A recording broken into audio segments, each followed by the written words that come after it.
এখন থেকে ঠিক 2 ঘন্টা পর জাতির উদ্দেশ্যে ভাষণ দেবেন প্রধানমন্ত্রী। ভারত পাকিস্তান সংঘাতের আবহে বড় কোনো ঘোষণা কি তিনি করতে চলেছেন? দেখুন, দেশবাসী অধীর আগ্রহে অপেক্ষা করবে কোনো চমক আজকে প্রধানমন্ত্রীর ঘোষণাতে থাকবে কিনা।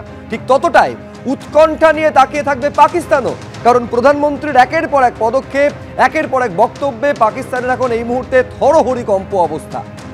পাশাপাশি নজর থাকবে যে ডিজিএমও বৈঠকে পাকিস্তান যুদ্ধবিরতি পালন করার কথা বললেও আদৌ সেই প্রতিশ্রুতি তারা কতটা রাখবে তা নিয়ে সংশয় কিন্তু কাটছে না। কিন্তু শুরুতে গুরুত্বপূর্ণ আজকের কিছু বিষয়।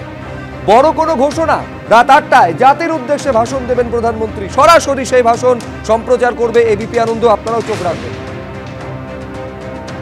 জঙ্গিদের হয়ে লড়াই, তাই পাক সেনা ঘাঁটি এয়ারবেসে প্রত্যাঘাত, ছবি ভিডিও প্রকাশ করলো সেনা। গতকাল প্রকাশ করা হয়েছিল জঙ্গিদের কোন কোন ঘাঁটি গুড়িয়ে দেওয়া হয়েছে, আজকে কোন কোন এয়ারবেসে ভারত প্রত্যাঘাত এনেছে তার একদম ডিটেল ভিডিও ফুটেজ সেনার তরফে প্রকাশ করা হলো।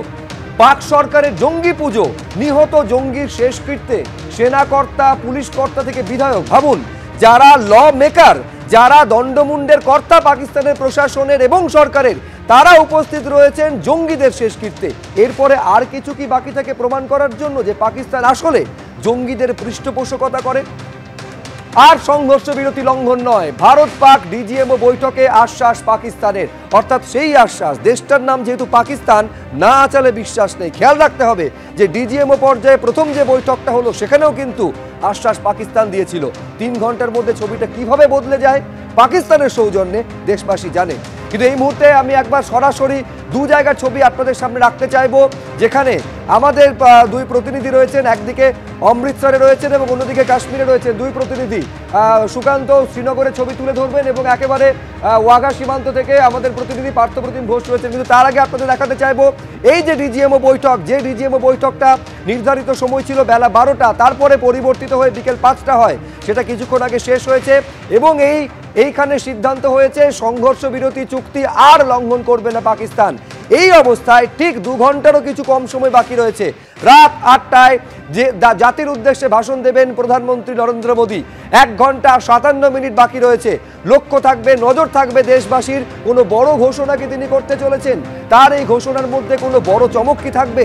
খেয়াল রাখতে হবে, পহেলগাঁওয়ের পর একেবারে স্পষ্ট এইটা বলে দিয়েছিলেন প্রধানমন্ত্রী নরেন্দ্র মোদী যে এমন সাজা তিনি দেবেন যে যারা দেশের শত্রু তারা কল্পনাও করতে পারবেন না।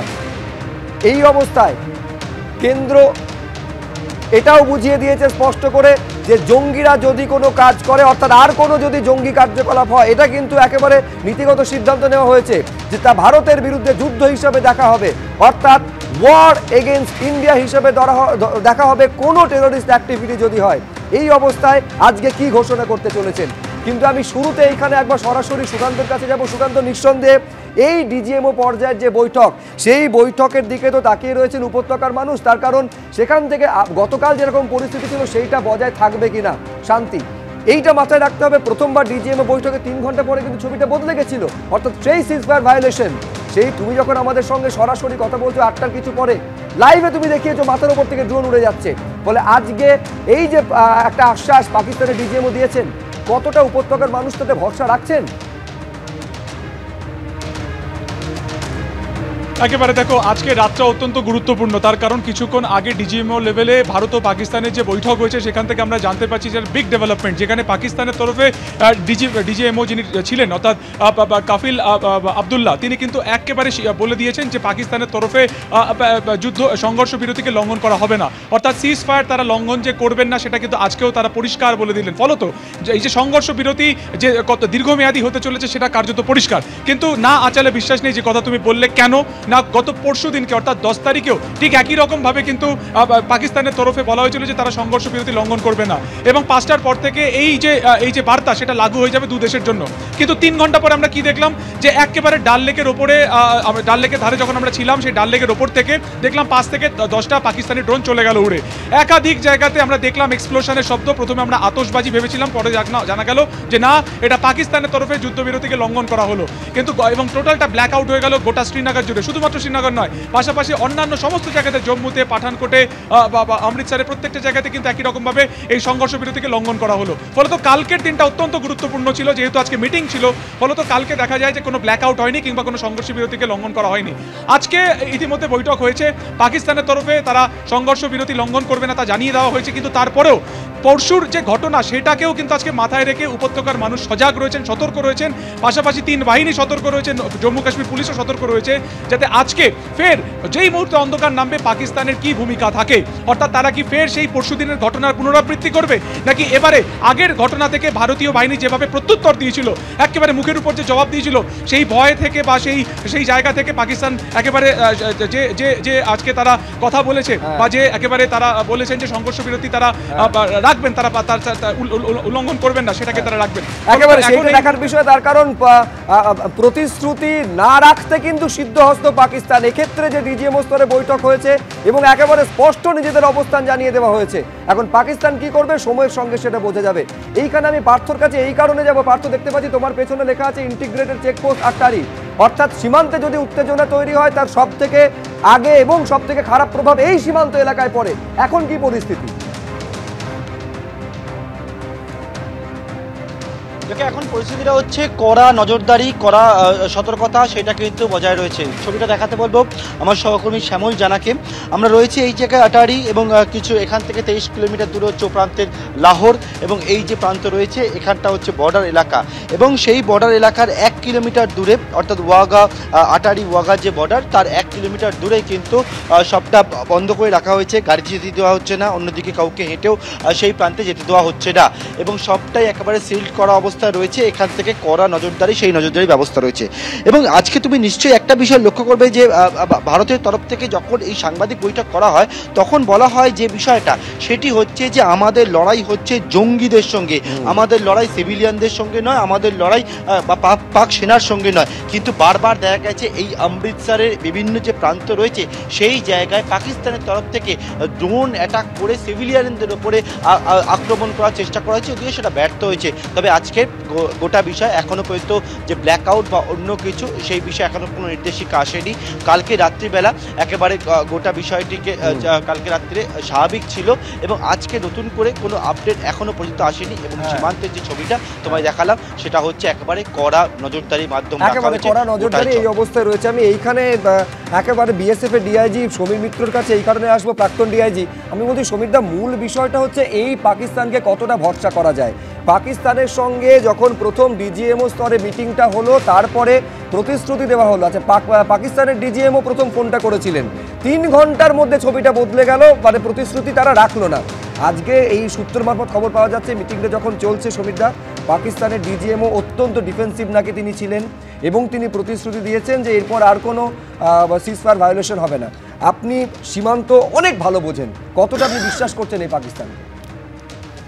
বোধহয় একাধিকবার বলেছি যে পাকিস্তানকে বিশ্বাস করা মানে নিজের উপরে অবিশ্বাস। প্রশ্নটা হচ্ছে যে পাকিস্তানকে বিশ্বাস করা এটা যে কত বড় নির্বুদ্ধিতা যদি কেউ করে, তারা ওখানে মানে পদে পদে তারা ঘা খাবে। আমরা পাকিস্তানকে, আমি ব্যক্তিগতভাবে, বাকি আপনারা যারা আছেন আমি তাদের হয়ে বলছি না, আমি বিশ্বাস করি না। কারণ আমার ওখানকার যে অভিজ্ঞতা, সেই অভিজ্ঞতা প্রসূত যে আমার ফাইন্ডিংসগুলো, সেখানে পাকিস্তানকে বিশ্বাস করা মানে নিজের পায়ে কুরুল মারা। আমি সত্যি কথা বলছি, যেগুলো সরল ভাষায়। দ্বিতীয়ত হচ্ছে সীমান্তে যেটা দেখো, এই যে আটারি ওয়াঘা যে আমাদের হয় রিট্রিট সেরিমনিটা হতো, এখন আর হচ্ছে না, বিকজ অফ দ্য পাকিস্তানি। আমরা কিচ্ছু করিনি ওখানে, সেখানে এই পাকিস্তানিদের জন্য। তৃতীয়ত যেটা হচ্ছে এই যে তোমার যেখান থেকে আমরা আটারি ওয়াগি করি, সেটা যদি মাঝখান থেকে গেটটা ছেড়ে দেওয়া যায়, ওখান থেকে সোজা ওরা চলে যাবে ওদের হেডকোয়ার্টার মানে শহরের দিকে। এখন যে এই যে শহর যেখানে রয়েছে, আমি আপনাকে বলি, গতকাল যখন সেনাবাহিনীর এই 3 বাহিনীর যখন ডিরেক্টর জেনারেল তারা যখন গতকাল সাংবাদিক বৈঠক করছেন, একটা চাঞ্চল্যকর বক্তব্য তারা রাখছেন। তারা বলছেন এই সম্ভাবনাও প্রবল যে ভারতের পোস্ট লক্ষ্য করে পাকিস্তানের সেনা হামলা চালিয়ে থাকতে পারে। হ্যাঁ, হতে পারে তো। আমি বলছি, আমি ওই যে দেখো, আমি বারবার বলছি যে টেম্পোটা আমাদের উঠেছিল, we should have carried it on. মারামারি না করুক, অন্তত আমাদের রোবাস্ট প্রেজেন্সটা থাকুক তাদের সামনে। সেই জায়গাটায় কিন্তু আমি জানি না কেন ওখানে যাওয়ার সুযোগ হয়নি। আমার মনে হয় যে সেইটা নিশ্চয়ই করছেন যারা বসে আছেন। They are all very very very wise and experienced officer যারা বসে আছেন ওখানে এয়ারফোর্সের। And look at the body language আমাদের অফিসারদের, they are absolutely fit, just give a word go and they are on the air. এইটাই তো চাই এখন যে জায়গাটায় ডিজিএমও আমাদের পাকিস্তানের তরফ থেকে যে কাসিম আবদুল্লাহ, সে প্রথমে আচ্ছা কেউ প্রথমে নিজের অপরাধ স্বীকার করে তাহলে অ্যাটলিস্ট সে পাকিস্তানি নয়। এই ধরে পাকিস্তানি যদি একবারে স্বীকার করে নেয় যে আমরা এই ভুলটা করেছি, finally he had to admit, যেটা তুমি বলছিলে যে না আমরা করেছি। এবং সেই জায়গাটায় আমরা আর কত এভিডেন্স দেবো ওদের? কফিন যাচ্ছে কিসে না রাষ্ট্রীয় ধ্বজে তাকে ড্রেপ করা হয়েছে। দ্বিতীয়ত যেটা সেখানে গার্ড অফ অনার দেওয়া হচ্ছে ভাই সিনিয়র মোস্ট প্রবাবলি পুলিশ আর army officer railway at that time. আমি আপনার এই অংশটা ধরেই দর্শকদের আমি এই ছবিও দেখাবো, যেটা যে এভিডেন্সের কথা বলছিলেন সমীর মিত্র। এভিডেন্স একেবারে পাকিস্তান অস্বীকার করছে, কিন্তু একেবারে যেটা ব্ল্যাক অ্যান্ড হোয়াইটে স্পষ্ট দেখা যাচ্ছে নাগরিকের যে আইডি থাকে সেই আইডি দিয়ে পাকিস্তান দাবি করছে যে ইনি কোনো জঙ্গি নন, যিনি জৈশের জঙ্গি তিনি কোনো জঙ্গি নন বলে পাকিস্তান দাবি করছে। অথচ সেই আইডি আমেরিকার যে জঙ্গি তালিকা, যেখানে নিষিদ্ধ জঙ্গি সংগঠনের যে তালিকা, তার সঙ্গে ম্যাচ করে যাচ্ছে। তবু দেশটার নাম তো পাকিস্তান, তারা তো দিনের আলোকেও অন্ধকার বলে চালিয়ে দেয়। ফলে জঙ্গিকে তারা যে জঙ্গি বলে স্বীকার করবে, এটা তো বাতুলতার মধ্যে পড়ে যায়। আমি একটা ছোট্ট বিরতি নেব, বিরতিতে যেতে যেতে দর্শকদের একটা ছবি দেখাবো যেখানে 13টা পাকিস্তানের এয়ারবেস একেবারে অপারেশন সিঁদুরে ধ্বংস করে দেওয়া হয়েছে। আজকে ভারতের সেনাবাহিনীর তরফে এই ছবি সামনে আনা হয়েছে, যার মধ্যে রয়েছে ইসলামাবাদ, লাহোর থেকে করাচি, শিয়ালকোট, সেখানে পাক এয়ারবেস ধ্বংস করা হয়েছে। পাঞ্জাব প্রদেশের অর্থাৎ পাকিস্তানের পাঞ্জাব প্রদেশের চাকুয়ালের মুরিদ, ইসলামাবাদের নূর খান এয়ারবেস, পাঞ্জাব প্রদেশের রহিম ইয়ার খান। আচ্ছা, রহিম ইয়ার খানে তো যেভাবে ধ্বংস হয়েছে বিরাট বড় গহ্বর তৈরি হয়েছে, দেখে মনে হবে কোনো উল্কাপাত বুঝি সেখানে হয়েছে। এছাড়াও শোরকোটের রফিকি এয়ারবেস ধ্বংস করে দেওয়া হয়েছে। সরগোধা, সুক্কুর, চুনিয়ান, স্কার্দু, ভোলারি, জাকোদাবাদ, লাহোর, করাচি এয়ারবেস ছাড়াও শিয়ালকোটের পসরুর রাডার সিস্টেম একেবারে ধ্বংস করে দেওয়া হয়েছে। এই হচ্ছে সেই তালিকা যেটা সেনাবাহিনীর তরফে দেওয়া হয়েছে। একেবারে স্পষ্ট আজকে বলা হয়েছে যে যেহেতু পাকিস্তানের সেনাবাহিনী পাকিস্তানের জঙ্গিদের হয়ে ব্যাট করেছে, তাদের হয়ে লড়াইটা করেছে, ফলে এই প্রত্যুত্তর দেওয়াটা দরকার ছিল, যে প্রত্যুত্তর ভারতীয় সেনা দিয়েছে। দেখুন, এরকম একটা সংকটের মুহূর্তে 140 কোটির দেশের প্রত্যেকে, সমস্ত রাজনৈতিক দল একেবারে সরকারের পাশে আছে, এ নিয়ে কোনো সংশয় নেই। আমি শঙ্কুদেব পান্ডার কাছে আসবো। এটা বলার পরেও এই প্রশ্নটা কিন্তু বিরোধীরা প্রথম দিন থেকে তুলতে শুরু করেছে, সেখানে এই সংঘর্ষ বিরতির কথা তৃতীয় কোনো দেশের রাষ্ট্রপ্রধান কিভাবে আগাম ঘোষণা করতে পারেন, সেখানে সেনাবাহিনীর গৌরব কতটা অক্ষুণ্ণ থাকে। রাহুল গান্ধী তো এই নিয়ে রীতিমতো স্পেশাল সেশন ডাকার জন্য চিঠি পর্যন্ত লিখেছেন প্রধানমন্ত্রী। আর দেখুন, এই রাহুল গান্ধী কে, মানে কি, আমি পরিষ্কার সরাসরি আজকে আমাকে মার্জনা করবেন, আমি এই প্রশ্ন করতে চাইছি। আপনাকে শুধু একটা উদাহরণ দিচ্ছি। 2005 দিল্লি সিরিয়াল ব্লাস্ট, এখানে 70 জন মানুষ খুন হলো। বারাণসী ব্লাস্ট, এরপর 2006 28 জন খুন হলো। মুম্বাই ট্রেন ব্লাস্ট, 209 জন মারা গেল। তারপরে সমঝোতা ব্লাস্ট, 70 জন মারা গেল। জয়পুর ব্লাস্ট, 71 জন মারা গেল। 2008 আহমেদাবাদ হচ্ছে বম্বিংস, তাতে 56 জন মারা গেল। দিল্লি বম্বিংস, 36 জন মারা গেল। মুম্বাই অ্যাটাক, 171 জন মারা গেল। কংগ্রেস কি অ্যাকশন নিয়েছে আমি জানতে চাই। কংগ্রেস আজ পর্যন্ত কি অ্যাকশন নিয়েছে?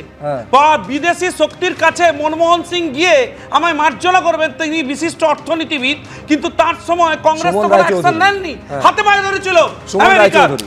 আমরা তো স্পষ্টভাবে বলেছি যে কোন বিদেশি শক্তির ইন্টারফারেন্স শুনবো না। সুমন দা উত্তর দেবে। পাকিস্তানের দালালি। বিজেপির প্রতিনিধি রাহুল গান্ধী কে জানেন না, আমি সেই বিষয়ে কোনো মন্তব্যে যাব না। একটা শুধু কথা বলবো, তফাৎ শুধু শিরদাঁড়ায়। 71 সালের ইন্দিরা গান্ধীকে সারা বিশ্ব দেখেছিল, একজন স্টেটসম্যানকে দেখেছিল যে পাকিস্তানকে 99,000 সৈনিক কি সব ছেড়ে দিলেন, আমাদের লোকেরা মারা গেল। সুমনদা বাংলা মুক্ত তাহলে বিজেপি বলুন, কারণ অসুবিধা নেই। আমি সুমনদাকে অ্যালাউ করছি, সুমনদা কন্টিনিউ। যা পাকিস্তানকে দুটো টুকরো করেছিল ইন্দিরা গান্ধী। আমরা জাতীয় কংগ্রেস এবং আমাদের নেতৃত্ব সর্বতোভাবে কেন্দ্রীয় সরকারের কাছে এই সংকটময় মুহূর্তে আমরা পাশে দাঁড়িয়েছি। কিন্তু আমাদের যেটা আপত্তি, আমার প্রধানমন্ত্রী, আমার প্রতিরক্ষা মন্ত্রী, আমি কিন্তু আমার শব্দটা সচেতনভাবে ব্যবহার করছি, সম্মান জানিয়ে, আমরা চাইবো আমাদের দেশের কোনো ধরনের সিদ্ধান্ত আমরা শুনবো আমাদের নেতৃত্বের থেকে। একটা তৃতীয় পক্ষের সরকার প্রধান কেন শুধু ব্যবসায়িক কারণ দেখিয়ে পাকিস্তান এবং ভারতবর্ষকে ব্যবসা করার সুযোগ, ব্যবসা করার বাজার হিসেবে কেন দুই দেশকে বেছে নেবেন এবং তৃতীয় কোনো দেশ কেন ঘোষণা করবে? দর্শকদের আরেকবার স্মরণ করিয়ে দেব, আজ রাত 8টায় জাতির উদ্দেশ্যে, দেশবাসীর উদ্দেশ্যে বক্তব্য রাখবেন প্রধানমন্ত্রী নরেন্দ্র মোদী। এইরকম একটা সংঘাতের আবহে ঠিক 1 ঘন্টা 28 মিনিট 40 সেকেন্ড বাকি রয়েছে। এইরকম একটা সংঘাতের আবহে বড় কি কোনো ঘোষণা করতে চলেছেন প্রধানমন্ত্রী? তার এই বক্তব্যে কোনো চমক কি থাকতে চলেছে? অ্যাড্রেস টু দ্য নেশনে কি বলবেন প্রধানমন্ত্রী জানার জন্য আপনাদের চোখ রাখতে হবে। এবিপি আনন্দে সরাসরি সম্প্রচার হবে প্রধানমন্ত্রী নরেন্দ্র মোদীর জাতির উদ্দেশ্যে ভাষণে। আর এইবার একটা ছবি আপনাদের সামনে রাখবো। দেখুন, একেবারে জয়েশ কমান্ডার হাফিজ আব্দুল রউফ, যিনি কার্যত জঙ্গিদের শেষকৃত্যে শেষ শ্রদ্ধা জানাচ্ছেন, সেখানে পেছনে যে প্রশাসন বা সরকারের বড় কর্তারা রয়েছেন, এই ছবিটা পরিষ্কার। এইবার দুটো ছবি দেখুন। এইটা হচ্ছে মার্কিন যুক্তরাষ্ট্র বা ইউএসএ তরফে যে স্যাংশন লিস্ট, অর্থাৎ মোস্ট ওয়ান্টেড জঙ্গি, নিষিদ্ধ জঙ্গি, তাদের তালিকা দেওয়া হয়েছিল। সেখানে নাম দেখুন, RAUF রউফ হাফিজ আব্দুর, অর্থাৎ হাফিজ আব্দুর রউফ। এইবার দেখুন তার যে নাগরিক নাম্বার CNC 35202540044139। এইটা হচ্ছে মার্কিন যুক্তরাষ্ট্রে জারি করা স্যাংশন লিস্টে জঙ্গি, জৈশ-ই মোহাম্মদের জঙ্গি হাফিজ আব্দুর রউফের সিটিজেন নাম্বার। এর পাশে দেখুন, এইটা হচ্ছে পাকিস্তান সরকারের তরফে যাকে নাগরিক বলে দাবি করা হচ্ছে, তার সিটিজেন নাম্বার। খেয়াল করবেন, এক সিটিজেন নাম্বার এইখানে দেওয়া হয়েছে, NIC অর্থাৎ সিটিজেন নাম্বার। যে সিটিজেন নাম্বারের উল্লেখ যা রয়েছে মার্কিন যুক্তরাষ্ট্র বা আমেরিকার জারি করা স্যাংশন লিস্টে, একই সিটিজেন নাম্বার দেখা যাচ্ছে পাকিস্তানের তরফে জারি করা এই যে তালিকা বা যে নাগরিক তালিকা। দুটোর সিটিজেন নাম্বার একই, তবুও তারপরেও পাকিস্তান দাবি করছে যে না, হাফিজ আব্দুর রউফ কোনো জঙ্গি নন, তিনি হচ্ছেন একজন সাধারণ নাগরিক। আমার স্পষ্ট প্রশ্ন এই নিয়ে গদাধর চট্টোপাধ্যায়ের কাছে থাকবে যে বিশ্ববাসীর কাছে আর কি কোনো প্রমাণ বাকি রয়েছে? পাকিস্তান জঙ্গিদের কিভাবে মদত করে, কিভাবে ফাইন্যান্স করে, শুধু নয় একেবারে কার্যত পৃষ্ঠপোষকের ভূমিকা পালন করে। এরপরে আমি বলছি, কোনো ব্যবস্থা পাকিস্তান সরকার, পাকিস্তান সেনা নেবে এই পাকিস্তান জঙ্গি সংগঠনের বিরুদ্ধে এবং তাদের এই জঙ্গি কার্যকলাপ আমাদের ভারতের মাটিতে বন্ধ হবে, কতটা আপনি আশ্বাস বা বিশ্বাস রাখছেন? আমি একদম বিশ্বাস করি না। তার কারণ হচ্ছে পাকিস্তান যে থিওরিতে চলে সেটা হচ্ছে আপনার ডিনায়াল থিওরি। আমরা দেখেছি আজমল কাসাব যখন ধরা পড়লো, হি ইজ এ পাকিস্তান নাগরিক, কোন জায়গার লোক, কোন বাড়ি, সমস্ত ডিটেল আমরা তাদের দিয়েছিলাম, পাকিস্তান ডিনাই করেছে। আমরা জানি পার্লামেন্ট অ্যাটাকে যে 5 জন পাকিস্তানি মারা গেছে, আমাদের দেশের নাগরিক 25 জন, আমাদের 1 জন নেপালের নাগরিক। এরপর পাকিস্তানের তরফে যে লাগাতার হামলা চালানো হয়েছে, খুব সম্ভবত 17 বা 18 জন নিরীহ নাগরিক মারা গেছেন। আমাদের দেশের নাগরিক ওই পাকিস্তানের জঙ্গিদের আপনার লাগাতার হামলাতে মারা যাচ্ছে। এবং তারপরে খেয়াল করুন, পরশুদিন যে কার্যত IMF এর তরফে যে বিরাট অঙ্কের টাকা রিলিজ করা হলো, তাতে কি কোনো বাধা বা আমেরিকা তরফে রয়েছে? আমেরিকার জারি করা স্যাংশন লিস্টের সঙ্গে পাকিস্তানের নাগরিক তালিকা পুরো মিলে যাচ্ছে এবং পাকিস্তানে আমেরিকার ঘোষিত জঙ্গি হচ্ছেন এই হাফিজ আব্দুর রউফ। ডেফিনেটলি এই যে শুধু তাই নয়, আপনার মাসুদ আজহারও তো ঘোষিত, একদম মাসুদ আজহারও তো ঘোষিত হয়ে যাবে এবং ওদের অ্যালার্ট লিস্টে রয়েছে সমস্ত। কিন্তু পাকিস্তান ডিনায়াল ফ্যাক্টর, পাকিস্তান কোনোদিন মানে না। পাকিস্তান ইজ এ রোগ state, Pakistan is a fail state. সুতরাং পাকিস্তান কি বললো, পাকিস্তানকে বলতে হবে বলছি ISI। পাকিস্তান তো চালায় ISI is a state within the state. Army তো পাপেট, আর্মি তো চলে ISI গাইডেন্সে।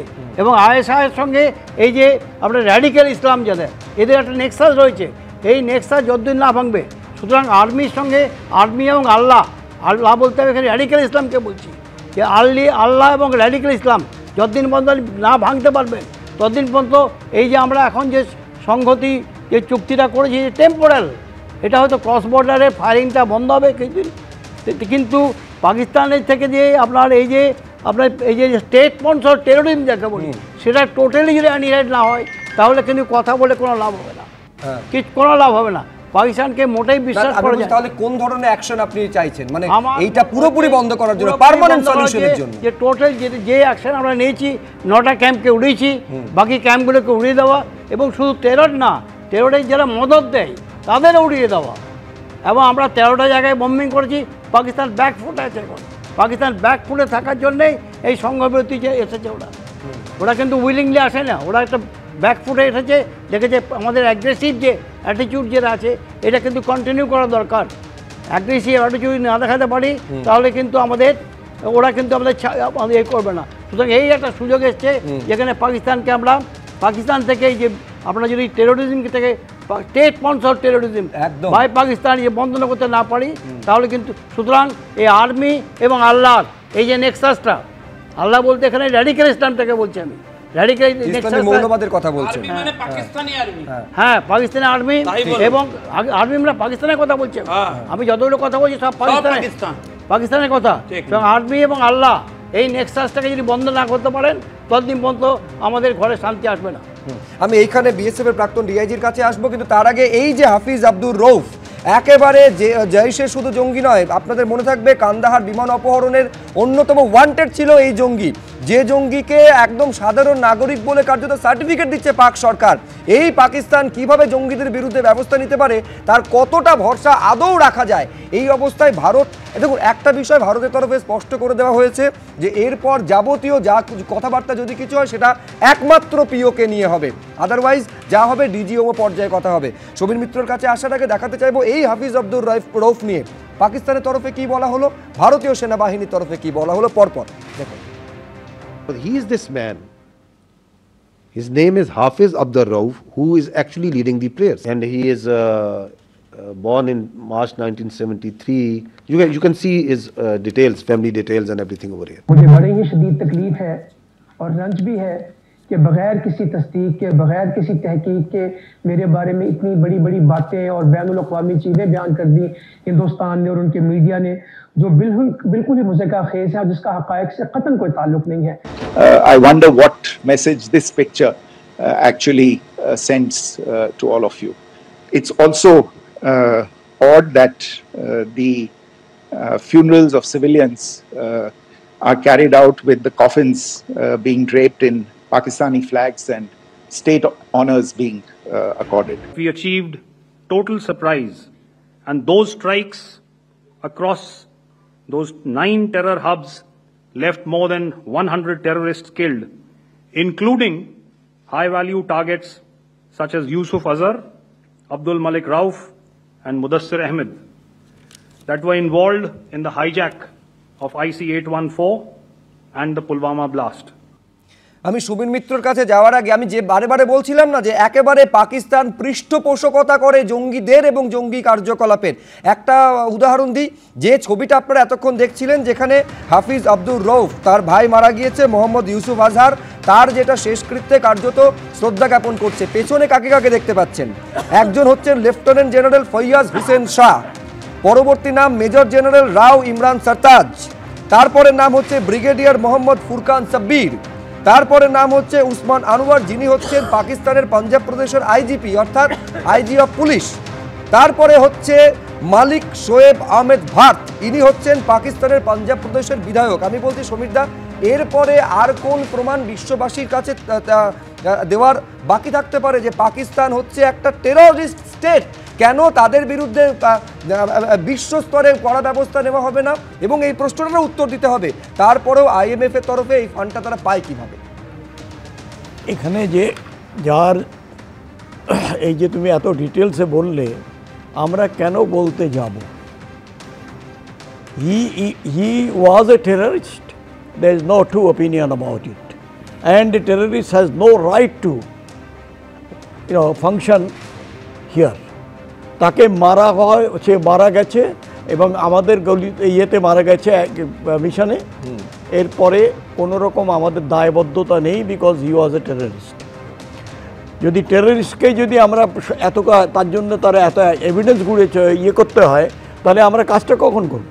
He is a terrorist, he was a terrorist and will deal him as a terrorist. কেন এই যে কালকে না পরশুদিন যেটা হলো, যেটা বলা হলো যে the act of terror is to equal to act of war.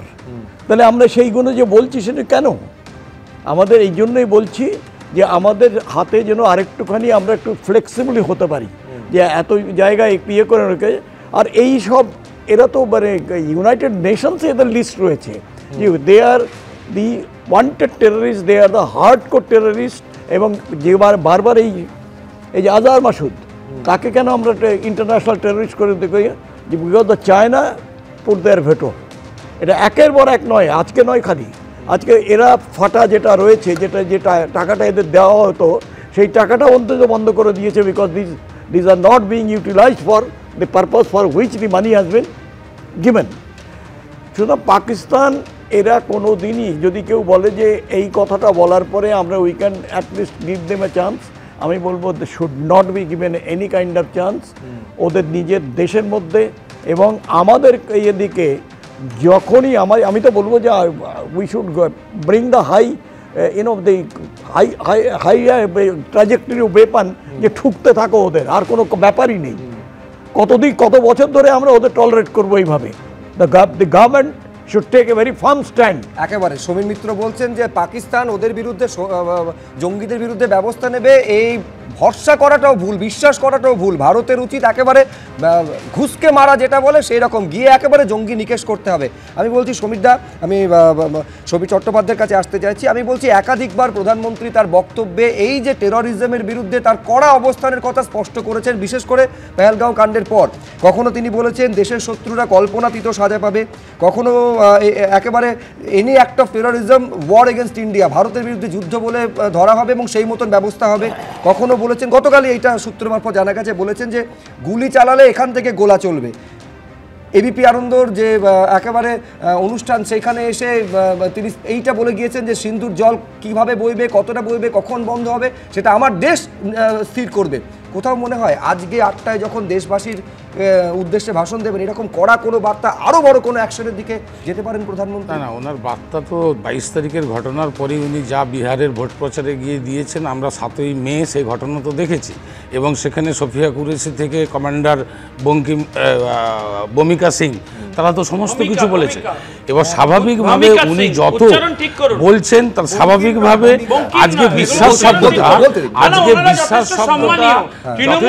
মাথায় রাখতে হবে, বিশ্বাস শব্দটা পাকিস্তানের সঙ্গে চলে না।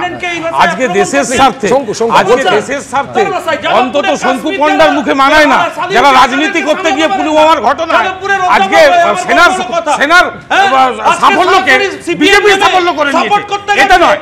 দেশের স্বার্থে, আন্তর্জাতিক স্বার্থে সবসময় তৃণমূল কংগ্রেস আমার পশ্চিমবাংলা কেন্দ্র সরকারের সঙ্গে আছে। ওরা সবসময় এই ধরনের কাজ করে মানুষকে ভুল বোঝায়। তা স্বাভাবিকভাবে আজকে উগ্র সন্ত্রাসবাদ এবং জঙ্গি নিকেশে ভারত যদি পদক্ষেপ নেয়, তার জন্য কি শঙ্কু ঠিক করে দেবে? দেশ প্রধানমন্ত্রী এক, রাজনীতি এক। আমি যখন প্রধানমন্ত্রী দেশ নায়ক, তখন আমি সেনাকে নিয়ে রাজনীতি করি না। আমার মনে হয় সেনা ভারতের গর্ব। আমি আবার বলবো, এরকম একটা সংকটের মুহূর্তে দেখুন, কাদা ছোড়াছুড়ি রাজনৈতিক শাসক বিরোধীদের মধ্যে সারা বছর এটা হয়ে থাকে, এটা নতুন কিছু নয়। কিন্তু সংকটের মুহূর্তে ঐক্যবদ্ধ থাকাটা অনেক বেশি প্রয়োজন। আমি বিশ্বাস করি যে এই সংকটের মুহূর্তে সকলে ঐক্যবদ্ধ রয়েছেন। যে ঐক্যের কথা আজকে সেনাবাহিনীর তরফেও বলা হয়েছে যে 140 কোটির দেশ, তাদেরকে কৃতিত্ব দেওয়া উচিত, কারণ তারা ঐক্যবদ্ধভাবে আমাদের পাশে দাঁড়িয়েছে। সুমন দা, আমি এখানে একটু আগে শুভ সঞ্চালক বলছিলেন IMF এর ওই টাকাটা স্যাংশন করার কথা, বা এখানে সমীর দা, প্রাক্তন BSF-এর অত্যন্ত সিনিয়র আধিকারিক, পাকিস্তানকে আমরা রোগ স্টেট বলছি, টেররিস্ট স্টেট বলছি, বিভিন্ন ধরনের বিশেষণ দিচ্ছি। একটা জিনিস আমি সেই টুইটেই ফেরত যেতে চাই, সেটা কারণ আমার ওটা খুব লেগেছে একজন ভারতবাসী হিসাবে, কোনো রাজনৈতিক দলের প্রতিনিধি না। এই ভারত এবং পাকিস্তানকে ডোনাল্ড ট্রাম্প কি করে এক পংক্তিতে বসায়, এটা আমার কাছে একটা বিরাট প্রশ্ন। এবং এই প্রশ্ন থাকবে যে পাকিস্তান বিগত 7 দশক ধরে ভারত, আরে ভাই এটা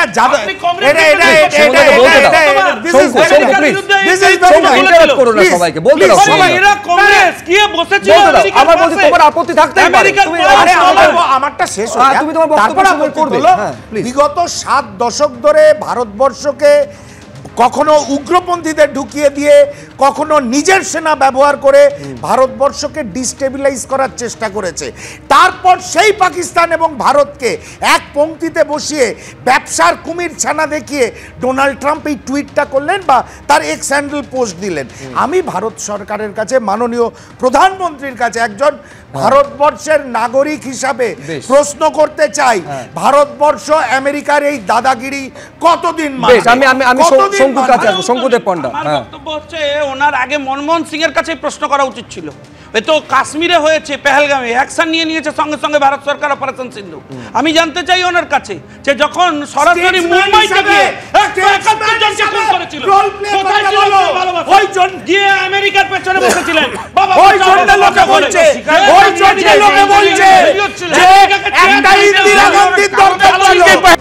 আজকে স্পষ্ট বলছেন ডিজিএমও যে পেহেলগাঁওয়ের ঘটনাতে ওদের পাপের ঘোড়া পূর্ণ হয়ে গিয়েছে। কি বলছেন দেখুন। ऑपरेशन सिंदूर के एयर डिफेंस की कार्रवाई को एक कॉन्टेक्स्ट में समझने की आवश्यकता है। मैंने आपको कल बताया था कि पिछले कुछ सालों में आतंक की गतिविधियों का कैरेक्टर जो है उसमें कुछ बदलाव आ रहा था। अब हमारी मिलिट्री के साथ साथ मासूम सिविलियंस जो कि अपना बचाव करने में विफल थे, उन पर भी हमले हो रहे थे। 2024 में जम्मू सेक्टर में शिवखोरी मंदिर को जाते हुए यात्री और इस साल अप्रैल में पहलगाम में मासूम पर्यटक इस खतरनाक ट्रेंड के विशेष उदाहरण हैं। पहलगाम तक पाप का ये घड़ा भर चुका था। আমি বলছি সমীরদা, এই পাকিস্তানের সমস্যার এইবারে একটা কিন্তু স্থায়ী সমাধান দেশবাসী চাইছেন। আমি বলছি কোনভাবে সেটা সম্ভব বলে আপনার মনে হচ্ছে? প্রথম কথা যেটা উনি বললেন, যে আমাদের ডিজিএমও বললেন যে একটা সত্যি শিফট আসছে আস্তে আস্তে, কেমন যেন আগের মতো নেই। সুতরাং যখন এরকম চেঞ্জিং সিচুয়েশন আসে, our we the people and also the army হোক, নেভি হোক, যারাই হোক না কেন, রাষ্ট্রীয় রাইফেল যাদের তৈরি করা হয়েছিল এই কাজের জন্যেই, we have to adopt another stance. আজকে যদি যে এসওপি অনুসারে আজকে যদি ওদের করা যেত, যারা এসছিল ওই 4 জন, তাদের ওপরে যদি ওরা কমপ্লাসেন্ট না হয়ে যে ইহা তো কুছ হতাই নি, কবি নেই হতাই তো ক্যা করনা হয়, তারপরে যে হুড়দৌড় বাঁচল, আমার মনে হয় যে সেই জায়গাটায় আমাদের অনেক বেশি আরও খেয়াল রাখতে হবে। দ্বিতীয়ত, টেররিস্ট আমরা যদি বলছি, যেটা যদি বলি যে জিরো টলারেন্স বলছেন আমাদের ডিফেন্স মিনিস্টার, অ্যাবসলিউটলি ফাইন। আমি বলবো যে জিরো টেররিস্ট, কেন টেররের থেকেই তো টেররিস্ট আসছে, সেই যে টেররটা দেখানো হচ্ছে তাকে। আর যে আরও যেটা সবচেয়ে বড় কথা, আমি মাননীয় প্রধানমন্ত্রীকে বলবো যে যেভাবে ওরা আমাদের দেশের এই শিশু কিংবা তার পরিবারকে যেভাবে ওরা খতম করেছে, 25 জন প্লাস 1 জন, 26 জন, তার বদলাটা কিন্তু আমাদের নিতে হবে, তাহলে তাদের আত্মার শান্তি হবে না। একদম। Second, thirdly we must not forget যে তারা কি করেছে। আমি এটা বিশ্বাস করতে আমার একটু কষ্ট হচ্ছে যে ওখানকার জম্মু কাশ্মীর পুলিশ তারা কেন ওকে তুলতে পারেনি। কেন সেন্ট্রালি যেটা হয়, তারা কিছু দিনের জন্য যায়, আবার ওখান থেকে তাদের ট্রান্সফার হয়, বাট যারা পার্মানেন্ট রয়েছে দে অল নো, এবং তার প্রতি হচ্ছে যে তারা একের পর এক বাড়ি ভেঙেছে। এই বাড়িগুলো ভেঙেছে কেন, যে related to somebody who is also accused of terrorism. সুতরাং এই জায়গাগুলোতে আমাদের দেখতে হবে একেবারে। আমি এইখানে গদাধর চট্টোপাধ্যায়ের কাছে আসবো। আমি বলছি আজকে যখন জাতির উদ্দেশ্যে ভাষণ দেবেন প্রধানমন্ত্রী নরেন্দ্র মোদী, এক তো হচ্ছে তিনি কি বলবেন, কোনো বড় ঘোষণা থাকবে কিনা, কোনো বড় চমক থাকবে কিনা, কিন্তু গদাধরবাবু এটাও আপনি মানবেন দেশবাসীও কিন্তু কোনো একটা বড় পদক্ষেপ এই পাকিস্তানের বিরুদ্ধে প্রধানমন্ত্রী ঘোষণা করুক, এটাও চাইছেন। আপনার নিজের কি প্রত্যাশা আজকে ঠিক কোন ঘোষণা প্রধানমন্ত্রী করতে পারেন যাতে এই দেশটাকে, শত্রু এই দেশটাকে যেটা মিত্র হয়ে পাশে দাঁড়িয়ে রয়েছে এবং লাগাতার একটা কার্যত গ্যাংগ্রিনে পরিণত হয়েছে, তার কিভাবে শিক্ষা দেওয়া উচিত, কি আজকে বলতে পারেন প্রধানমন্ত্রী, কোন পদক্ষেপের দিকে? নাম্বার 1 হচ্ছে যে পাকিস্তান থেকে টেরোরিজমটাকে কমপ্লিটলি অ্যানিহিলেট করতে হবে। এই যে এরা যে স্টেট স্পন্সর টেরোরিজম যে চালাচ্ছে পাকিস্তান সয়েল থেকে, এটাকে বন্ধ করতে। আমরা খালিস্তানের সময় দেখেছি আমরা কাশ্মীরেও দেখছি। এবং এই যে পাকিস্তানকে আমরা শুধু তাই নয়, এই যে ইন্টার সার্ভিসেস ইন্টেলিজেন্স আমরা দেখেছি আল কায়দারও ঘাঁটি আছে ওখানে, এবং ইউএসএও তার কিন্তু আজকে যে ডোনাল্ড ট্রাম্প যে বড় বড় কথা বলছে, সেই ডোনাল্ড ট্রাম্পের দেখেও টুইন টাওয়ারকে কিন্তু টুইন টাওয়ার এবং প্যান্টাগনে ওরা কিন্তু 9/11 করে দেখিয়ে দিচ্ছে যে আমরা কত শত্রু। তখনও কিন্তু পাকিস্তান রোগ স্টেট এটা ডিক্লেয়ার করতে পারেনি আমেরিকা, যেটা ইন্ডিয়া করে দেখেছে। এখন ইন্ডিয়া যেটা করে দেখালো সেটা কিন্তু আমেরিকাও পারেনি, মনে রাখবেন এটা। ওরা ওসামা ইরানকে 10 বছর পর খুঁজে ওকে আমেরিকা পারেনি কথায়, আমেরিকা গ্রেট নেশন বলছে। আমি একটু আগে পড়ে আপনাদের শোনালাম, এই দুই দেশের সঙ্গে আমি বাণিজ্য আরো বাড়াতে চাই, এই দুই মহান দেশ, এক হচ্ছে ভারত আর এক হচ্ছে পাকিস্তান। সুতরাং আমি এইটা বলতে চাই যে নাম্বার 1 হচ্ছে যে এদের আমাদের যে মিলিটেন্টগুলো ওখানে আছে, ওয়ান্টেড মিলিটেন্ট, যারা প্রচুর কাশ্মীরি লিডার ওখানে রয়েছে, ওখানে ক্যাম্প করে রয়েছে, মুজফ্ফরাবাদে হোক, রাওয়ালপিন্ডি হোক বা যে কোনো জায়গায়, তাদের ফেরত দিতে হবে, টোটালি তাদের সব ফেরত দিতে হবে। নাম্বার 2, সমস্ত ক্যাম্পকে একদম ধূলিসাৎ করে দিতে হবে। এবং এই যে আপনাকে আগেই যে বললাম যে আর্মি অর্থাৎ আইএসআইয়ের যে পেট্রোনেজ আর নেক্সাস টুয়ার্ডস র্যাডিক্যাল ইসলাম, এটাকে টোটালি অ্যানিহিলেট করার জন্যে শুধু কথা দিলে হবে না, এটা করে দেখাতে হবে। তা না হলে কিন্তু এই টেরোরিজম আমরা বন্ধ, পাক স্পন্সর টেরোরিজম আমরা বন্ধ করতে পারবো না। আর সিমিলারলি আরেকটা কথা যেটা বলছিলেন সেটা দারুণ কথা, আমাদের internal security through the India including J and K এবং আমাদের যেটা ট্রান্সবর্ডার যেটা বর্ডার ম্যানেজমেন্ট, এটাকে কিন্তু স্ট্রং করা উচিত একেবারে। বেশ, আপাতত নিঃসন্দেহে আমি বলছি এই একাধিক প্রত্যাশা এবং কি কি পদক্ষেপ নেওয়া উচিত সেইটা প্রাক্তন গোয়েন্দাকর্তা, বিএসএফ এর প্রাক্তন কর্তা তারা ব্যাখ্যা করছিলেন, কিন্তু আজকে যে ঘোষণা করতে চলেছেন এইটা হচ্ছে সব থেকে বড় প্রশ্ন, কি বক্তব্যর মধ্যে দিয়ে কোনো বড় চমক, কোনো বড় ঘোষণা করবেন কিনা। আরেকবার জানিয়ে রাখবো, রাত 8টার সময় জাতির উদ্দেশ্যে ভাষণ দেবেন, 1 ঘন্টারও কম সময় বাকি রয়েছে। জাতির উদ্দেশ্যে ভাষণ দেবেন প্রধানমন্ত্রী নরেন্দ্র মোদী। কোনো বড় ঘোষণা থাকবে কিনা, আজকের এই জাতির উদ্দেশ্যে ভাষণে কোনো বড় চমক থাকবে কিনা, দেশবাসী 140 কোটি দেশ তাকিয়ে থাকবে সেদিকে।